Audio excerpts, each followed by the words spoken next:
अस्सलाम वालेकुम, welcome back to my YouTube channel. उम्मीद करता हूँ कि सब खैरियत से होंगे। ये वीडियो जो है मैं बनाने वाला हूँ यूके का कंपैरिज़न करूँगा ऑस्ट्रिया के साथ, क्योंकि काफ़ी स्टूडेंट्स के मुझे जो है ना मैसेजेस वगैरह आ रहे थे काफ़ी दिनों से कि यूके स्कॉलरशिप कितने परसेंट देता है, फुल स्कॉलरशिप देता है, क्योंकि हम इतना अफोर्ड नहीं कर सकते, हमारा इतना बजट नहीं है। तो हमें कोई गाइड करें कि हम बाहर स्टडी के लिए भी जाना चाहते हैं बट हमारे पास बजट भी कम है। तो फिर मैंने सोचा कि मैं डिफरेंट कंट्रीज़ जो यूरोपियन कंट्रीज़ हैं उनको यूके के साथ कंपेयर करूं और आप लोगों को बताऊं कि आप कम पैसों में भी अच्छी स्टडी के लिए किसी बेहतर मुल्क में जा सकते हैं। तो ये पूरी एक सीरीज़ होगी जिसमें यूके का कंपैरिजन होगा डिफरेंट कंट्रीज़ के साथ। ऑस्ट्रेलिया कनाडा के साथ तो आपने देखा ही होगा काफ़ी ज़्यादा यूट्यूब चैनल्स पे। तो मैं प्रेफर करूँगा जो दूसरी कंट्रीज़ हैं like Austria, Hungary, Germany, Norway, Poland. तो और वर्चुअल मीटअप भी हुआ करेंगे वहाँ के जो सीनियर्स होंगे उनके साथ, ताकि आप लोग उनसे जो है जो आपके क्वेश्चंस मुझे रिसीव हों तो मैं उनसे पूछूं। लाइव वीडियो सेशन कर लेंगे या हो सकता है कि एक वीडियो रिकॉर्ड करके मैं अपलोड कर दूं। तो चलते हैं ऑस्ट्रिया के बारे में स्टार्ट करते हैं। ऑस्ट्रिया जो कि यूरोपीय यूनियन का हिस्सा है, शेंजन स्टेट है, और इसका कैपिटल वियना है और काफ़ी प्यारी खूबसूरत जगह है। और यूनिवर्सिटीज़ भी वर्ल्ड की अच्छी रैंकिंग की यूनिवर्सिटीज़ यहाँ पे मौजूद हैं। तो स्टार्ट करते हैं ऑस्ट्रिया के बारे में। तो सबसे पहले जो डिफरेंस आता है ना वो आता है लैंग्वेज का डिफरेंस। देखिए आप यूके में आएंगे तो आपको पता है यहाँ पे इंग्लिश है, जैसे भी टूटी फूटी इंग्लिश हो, आपको बस बात समझानी आती हो और समझ आती हो तो आपका यहाँ पे अच्छा सिस्टम चल जाता है। बट अब अगर आप ऑस्ट्रिया जाएंगे तो वहाँ पे इंग्लिश नहीं है, वहाँ की जो लैंग्वेज है वो जर्मन है। तो आपको जर्मन आनी चाहिए। और सबसे बड़ा डिफरेंस यही आता है अगर हम किसी स्पेसिफिक कंट्रीज़ को टारगेट करें लाइक जर्मनी, ऑस्ट्रिया, पोलैंड, तो यहाँ की अपनी लैंग्वेजेस होती हैं और इंग्लिश इन लोगों को बिल्कुल ही ना होने के बराबर आती है और आपको फिर गूगल ट्रांसलेटर या कोई और ट्रांसलेटर यूज़ करना पड़ता है। तो सबसे बड़ा डिफरेंस तो ये है। सेकेंडली ये आता है कि अब आपको पता है यूके का जो वीज़ा प्रोसेस है वो काफ़ी सिंपल है और ज़्यादा टाइम टेकिंग नहीं है। अगर आप यूनिवर्सिटीज़ से ऑफ़र लेटर लेकर वीज़ा लेने के बाद यूके आने की बात करें तो ये सिर्फ 2 महीने वीस काम के लिए ज़्यादा हैं। 1.5 महीने में आपका ये सारा काम कंप्लीट हो जाता है। बट अगर मैं ऑस्ट्रिया की बात करूं तो ऑस्ट्रिया का प्रोसेस बहुत ज़्यादा लंबा है। आपको कम से कम साल से 1.5 साल चाहिए होता है अपना वीज़ा प्रोसेस करने के लिए। तो वो क्यों ज़रूरी होता है मैं आपको भी बता देता हूँ। डॉक्यूमेंटेशन की वजह से होता है। लाइक आपने अपनी डिग्री कंप्लीट की, बैचलर की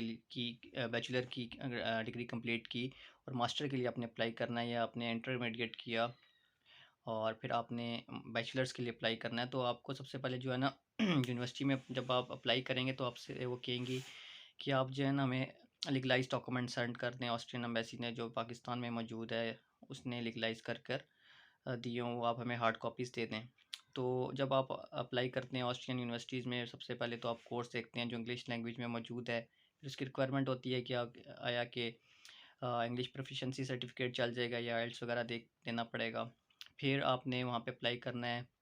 डॉक्यूमेंटेशन जो रिक्वायर्ड होते हैं यूनिवर्सिटीज़ में अप्लाई करने के लिए वो मैं एक जो सेशन करूँगा। मेरे बहुत ही प्यारे दोस्त हैं, ऑस्ट्रिया में मौजूद हैं और काफ़ी अरसे से मौजूद हैं, स्टडी वीज़े पर ही गए थे और वो कंसल्टेंसी भी कर रहे हैं। तो उनके साथ मैं एक सेशन करूँगा, वो भी आपको बताऊँगा कि कौन से डॉक्यूमेंट्स आपको लीगलाइज़ करवाने पड़ते हैं। तो आपने सबसे पहले अपॉइंटमेंट लेनी होती है एम्बेसी से। मीनवाइल आप ये रिकमेंडेशन होती है कि आप ऑस्ट्रियन यूनिवर्सिटीज़ में भी अप्लाई करना स्टार्ट कर दें। इन द एंड उन्होंने आपसे मांगने लीगलाइज डॉक्यूमेंट ही हैं, लेकिन ये कि आपका ऑफर लेटर जब तक आता है तो आपके जो है डॉक्यूमेंट्स भी लीगलाइज होने के करीब होते हैं।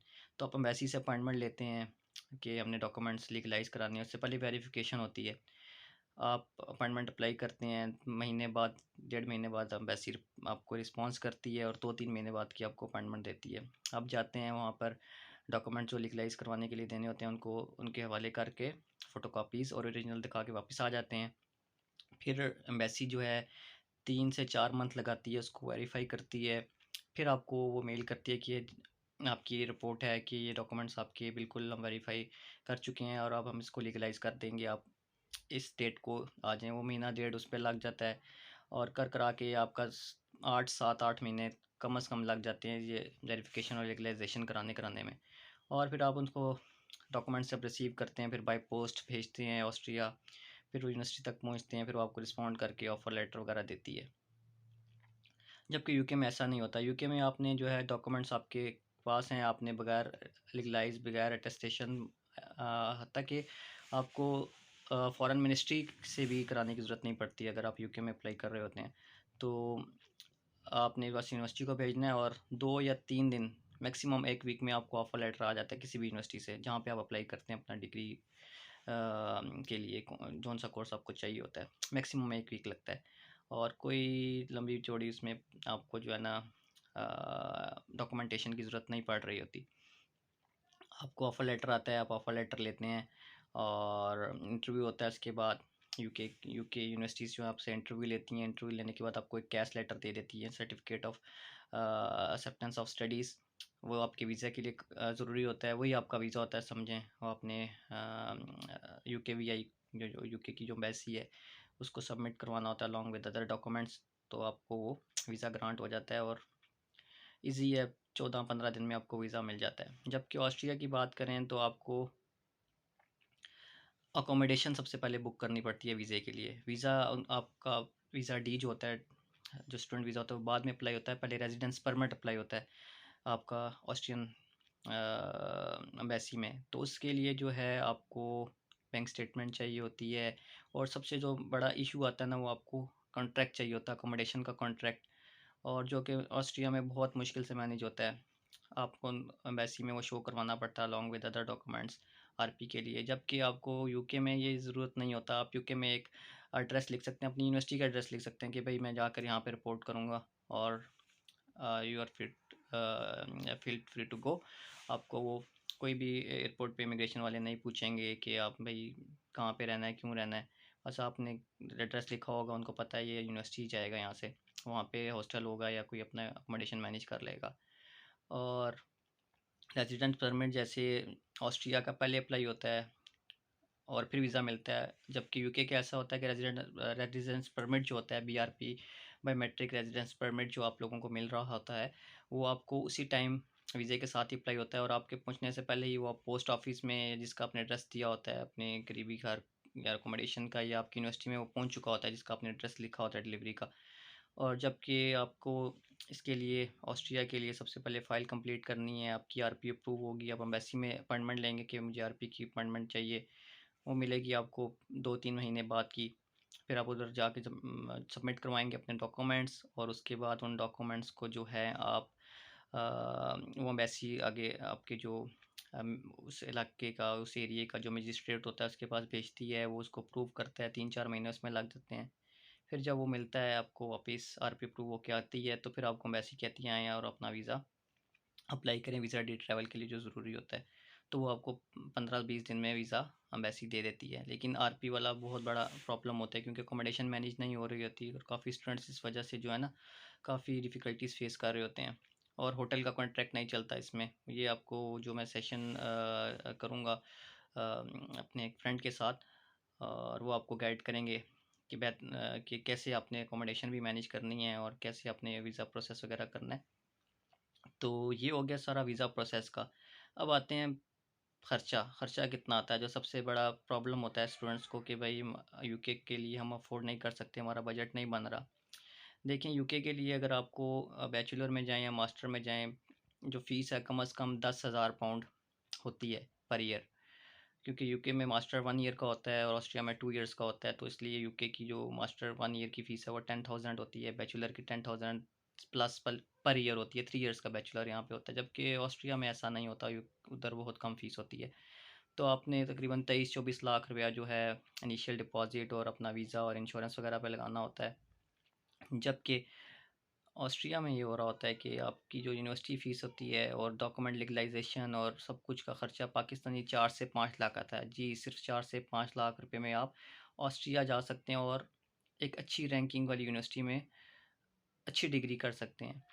जो कि आप यूके में 20 25 लाख की बैंक स्टेटमेंट 50 लाख की, तो जो 75 लाख रुपए में आपका काम हो रहा होता है वो आपका 4 से 5 लाख रुपए में ऑस्ट्रिया में हो जाता है। बस आपको एक जो बैंक स्टेटमेंट है वो 20 से 25 लाख की अलग रिक्वायर्ड होती है। वो आपको एग्जैक्ट फिगर जो है वो सेशन में पता चल जाएगा। तो आप जो हैं वो ऑस्ट्रिया पहुंच सकते हैं 4 से 5 लाख रुपए में। तो ये हो गया आपका एक्सपेंस कितना आता है। फिर बच्चों को होता है, स्टूडेंट्स को होता है कि वहाँ जाके हम जॉब क्या करेंगे और कैसे मैनेज करेंगे। देखें जी, अगर आप यूके आते हैं तो जॉब आपको पहले मिलती है, अकोमोडेशन बाद में मिलती है। यूके की ये जो है ना एक प्लस पॉइंट आप इसको कह सकते हैं। आप जैसे ही आएंगे अब कहीं ना कहीं जॉब मिल जाएगी, किसी रिटेल स्टोर पे, किसी टेक अवे पे, या सिक्योरिटी की या कंस्ट्रक्शन की, किसी भी फील्ड में आपको जॉब मिल सकती है। जबकि ऑस्ट्रिया में ऐसा नहीं होता। ऑस्ट्रिया में जाके आपको थोड़ा डिफ़िकल्टी फ़ेस करनी पड़ती है, क्योंकि लैंग्वेज का इशू होता है। जर्मन आपको नहीं आ रही होती तो फिर आपको जॉब लेना थोड़ा मुश्किल होता है। जो जॉब ऑस्ट्रिया में ज़्यादातर मिलती है वो डिलीवरी की मिलती है, जो स्टूडेंट्स करते हैं, या अखबारें फेंकते हैं रात को उठ के। न्यूज़पेपर जो लोगों के घर भेजने होते हैं, वो उनका कॉन्ट्रैक्ट उनको मिला होता है, वो कर रहे होते हैं। जबकि आप इंग्लैंड में एक अच्छी जॉब कर रहे होते हैं। इवन कि आप वाइट कॉलर जॉब भी आपको मिल जाती है पार्ट टाइम। आप एज अ होटल रिसेप्शनिस्ट काम कर रहे होते हैं 4-5 स्टार होटल में, जो कि ऑस्ट्रिया में बहुत मुश्किल है आपको मैनेज करना। तो जो आपकी यहाँ पे अर्निंग होती है इंग्लैंड में, यूके में, वो आपकी तकरीबन 1300-1400 पाउंड्स पर मंथ हो रही होती है, और आपका ख़र्चा 5 से 600 पाउंड मैक्सिमम आ रहा होता है। जबकि आप ऑस्ट्रिया की बात करें, 700 से 800 यूरो आप वहाँ पे अर्न करते हैं, और 500, 400, 500 यूरो आपका एक्सपेंस आ रहा होता है। तो यूनिवर्सिटी की फ़ीस वहाँ पे नहीं होती, बहुत कम होती है, ना होने के बराबर होती है। कुछ यूनिवर्सिटी की तो 1000 यूरो होती है पर सेमेस्टर, कुछ की जो है वो 1500 होती है। जबकि आपको पता है यूके में तो 15,000 पाउंड तक भी फ़ीस होती है पर ईयर। तो जो आपको मैनेज करना बहुत मुश्किल हो रहा होता है। तो ये थे कुछ पॉइंट्स जो फिर आप स्टूडेंट्स मुझसे पूछते हैं कि आप मैं उनको जब ऑस्ट्रिया का बताता हूँ कि आप वहाँ पे जाके सेव कितना कर सकते हैं। देखें, स्टार्ट में तो कहीं भी आप सेव नहीं कर सकते। इंग्लैंड हो या जर्मनी हो या ऑस्ट्रिया हो या इवन कि यूएस भी जाएँ, तो आप स्टार्ट में कुछ सेव नहीं कर सकते होते, क्योंकि आपके खर्चे ज़्यादा हो रहे होते हैं।